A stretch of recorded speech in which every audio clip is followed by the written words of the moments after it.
Bonjour, vous êtes bien chez Inconsciente, le podcast qui parle d'hypnose humaniste, ericksonienne, de PNL et de développement personnel.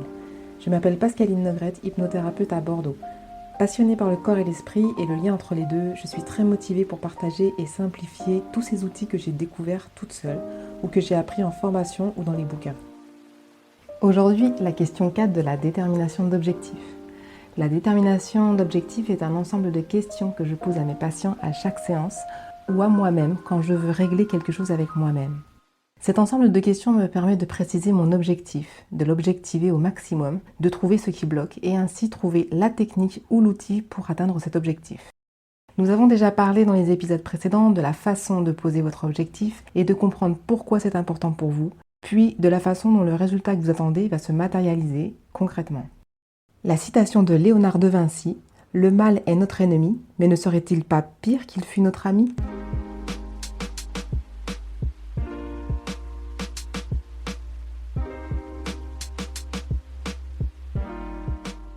La question 4 parle de l'écologie, pas de celle dont on parle en politique ou en cours de civisme, mais de l'écologie du problème.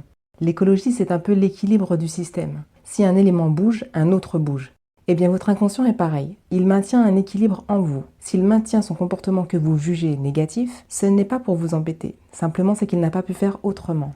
Il a pris ce qu'il avait de plus accessible et de plus facile à mettre en place pour maintenir une angoisse ou une loyauté ou une croyance.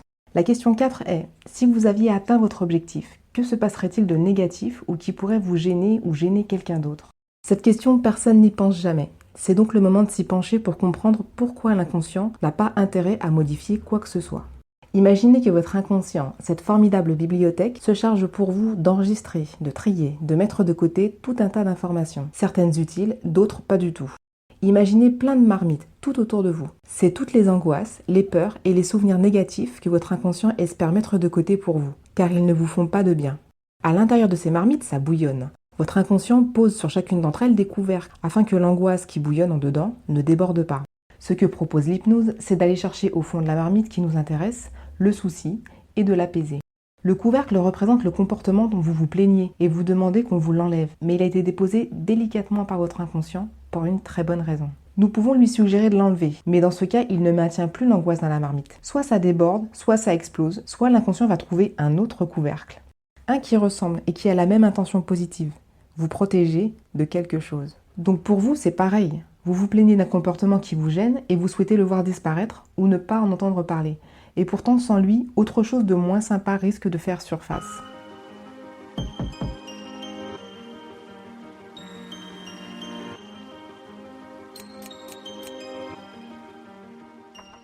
Voici quelques exemples.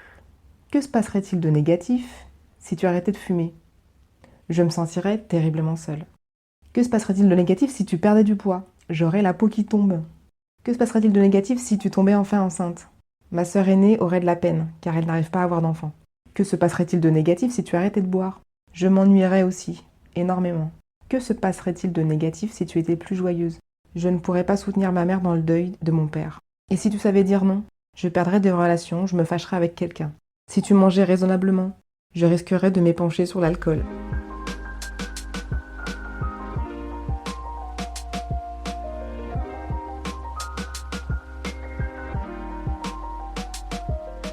Dans les épisodes précédents, nous avions 3 autres exemples. Si mes cheveux poussent de 3 cm en un mois, ce qui pourrait se passer de négatif, ma sœur serait jalouse.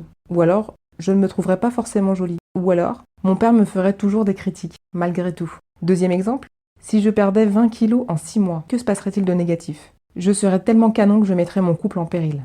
Je ne me reconnaîtrais pas dans ce nouveau corps. Ou alors ma peau tomberait et je n'y pourrais rien. Troisième exemple, si j'étais sereine le dimanche chez ma belle-mère, que se passerait-il de négatif? Elle me blesserait par ses paroles. Je ne pourrais pas faire mon jogging le dimanche midi. Je serais obligée de lui parler de mon régime végétalien. Et ça risque de faire des complications.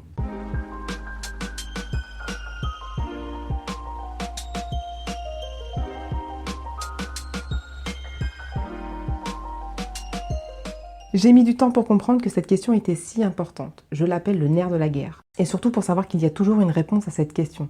Merci à Elsa Michel. C'est extra de voir la tête d'un patient au moment de cette question. Qu'est-ce qui pourrait arriver de négatif si vous atteignez votre objectif? Bah rien, tout serait génial. Bien sûr, personne ne pense au négatif. car on vient pour du positif. Il faut souvent du temps pour répondre à cette question, le temps de faire un pas de côté pour comprendre que votre comportement négatif a bien une intention positive, et que ce moyen de combler votre intention positive est juste pénible.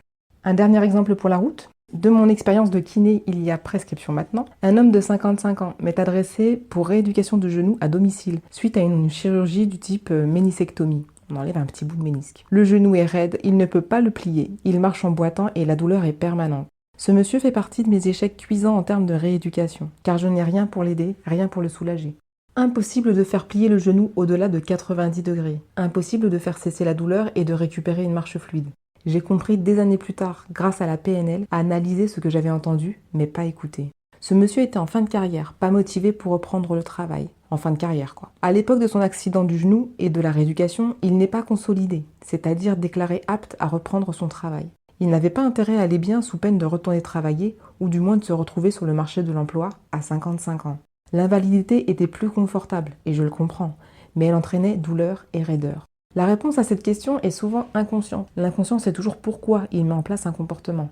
À nous de faire un pas de côté pour nous observer différemment et prendre conscience du bénéfice secondaire, de la loyauté familiale ou autre chose.